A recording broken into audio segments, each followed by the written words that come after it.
খোকা, খোকা, শুনছিস বাবা? আজ দুদিন হলো তোর বাবার ঔষধটা শেষ হয়ে গেছে। তুই আজ কাজ থেকে ফেরার সময় ঔষধটা নিয়ে আসবি। ঠিক সেই সময় কমলা এসে বলল, আর এত ওষুধ খাইয়ে কি হবে? উনি তো আর সুস্থ হবেন না। এমনি এমনি আর ওষুধ খাইয়ে কি হবে বলুন তো? শুধু শুধু টাকা নষ্ট।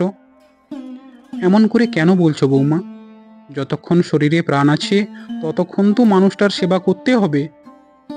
আসলে অজয়বাবু বেশ কিছুদিন হলো প্যারালাইসিস হয়ে বাড়িতে আছেন। অজয়বাবুর স্ত্রী মালতী দেবী ওনার সেবা যত্ন করেন।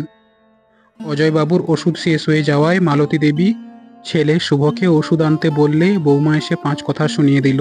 শুভ তখন মাকে বলল, তুমি আমাকে প্রেসক্রিপশনটা দিও, কাজ থেকে ফেরার সময় ঔষধটা নিয়ে আসবো।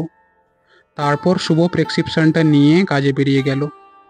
কিছুক্ষণ পর মালতী দেবী বৌমাকে ডাক দিতে লাগলেন, বৌমা, বৌমা, একটু এদিকে আসবে?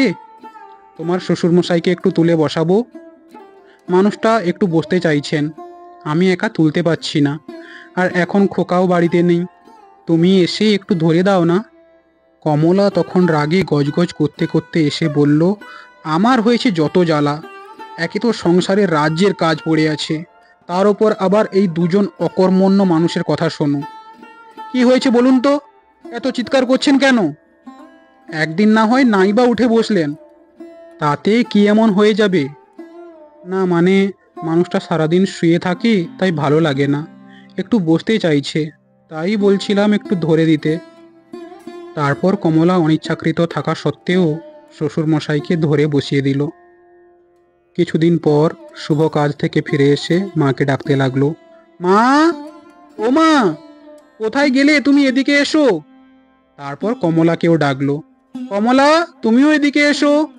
তোমার জন্য একটা শাড়ি আর মায়ের জন্য একটা শাড়ি এনেছি, আর নিজের জন্য একটা গেঞ্জি। আগামীকাল পয়লা বৈশাখ, তাই সবার জন্য নতুন পোশাক এনেছি। আগামীকাল সবাই নতুন পোশাক পরবে কিন্তু। কমলা শাড়ি পেয়ে খুব খুশি হলো।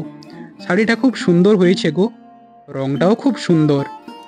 এই রঙের আমার একটাও শাড়ি ছিল না, খুব পছন্দ হয়েছে। শুভ এবার মাকে জিজ্ঞাসা করলো, মা, তুমি তো কিছু বললে না, তোমার কি শাড়িটা পছন্দ হয়নি? না বাবা, শাড়ি কেন পছন্দ হবে না? শাড়িটা আমার খুব ভালো লেগেছে। কিন্তু, কি কিন্তু মা? তোর বাবার জন্য কিছু আনিসনি?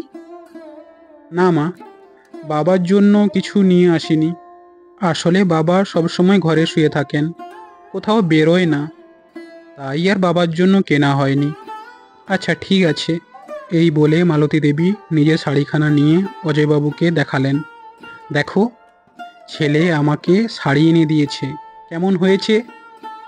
অজয়বাবু ভাঙা ভাঙা শব্দে বললেন, ভালো। তারপর কিছুটা অস্পষ্টভাবে বললেন, আমার জন্য কিছু আনেনি।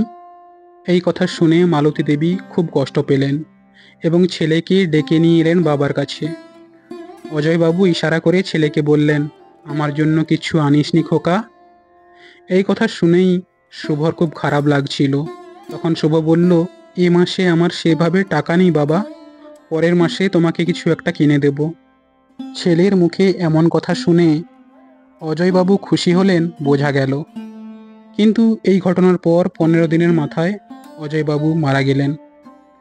তখন শুভ বাবার হাত ধরে শুধু একটাই কথা বলতে লাগলো, আমাকে ক্ষমা করে দাও বাবা, আমি তোমার জন্য কিছু আনতে পারিনি, তোমার এই ছোট্ট আশাটা আমি পূরণ করতে পারিনি। আমাকে ক্ষমা করে দাও বাবা, আমাকে ক্ষমা করে দাও। এরপর থেকেই শুভ প্রত্যেক বছর বাবার ওই মৃত্যুর দিনটাতে নিজের সাধ্যের মধ্যে বৃদ্ধাশ্রমে গিয়ে কিছু পোশাক দান করে আসে বৃদ্ধ মা বাবাদের জন্য, এবং এই কাজের মাধ্যমে শুভ নিজের মনকে সান্ত্বনা দেয়। আসলে আমরা প্রায় সবাই মা বাবার যখন বয়স হয়ে যায় তখন না চাইতেও মা বাবার প্রতি অবহেলা করে ফেলি, আর সেখানেই মা বাবারা বেশি করে কষ্ট পান। কলমে সুষমা বাগ প্রধান। পাঠ করলাম আমি তোমাদের সব্বার বন্ধু অনিমেষ। গল্পটা কেমন লাগলো প্লিজ কমেন্ট বক্সে কমেন্ট করে জানাতে ভুলো না। যারা আবার নতুন বন্ধু আমার চ্যানেলে এসছো তাদেরকে বলবো প্লিজ চ্যানেলটা সাবস্ক্রাইব করে পাশে থাকা বেল আইকনটা প্রেস করে দিও, যাতে আমি নিত্য নতুন ভিডিও যখনই আপলোড করব তোমাদের কাছে তার নোটিফিকেশনটা ঝটপট করে পৌঁছে যায় আর তোমরা আমার ভিডিওটা তাড়াতাড়ি দেখতে পারো। যারা আমার পুরনো বন্ধু তাদেরকে অসংখ্য অসংখ্য ধন্যবাদ আমাকে কন্টিনিউয়াসলি সাপোর্ট করার জন্য আর আমার পাশে থাকার জন্য। Thank you very much all of you guys for your kind support and love. সবাই খুব ভালো থাকো, সুস্থ থাকো, আবার দেখা হচ্ছে নেক্সট ভিডিওতে। Till then, tata, bye bye, love you all.